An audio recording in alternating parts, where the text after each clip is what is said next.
Halo Bro Mazda, kita kembali lagi di YouTube channel kita Bro Mazda.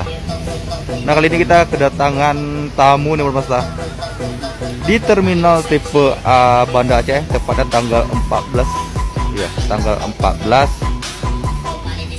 yaitu PM TO dengan liverinya Rosalia Indah Bro Mazda.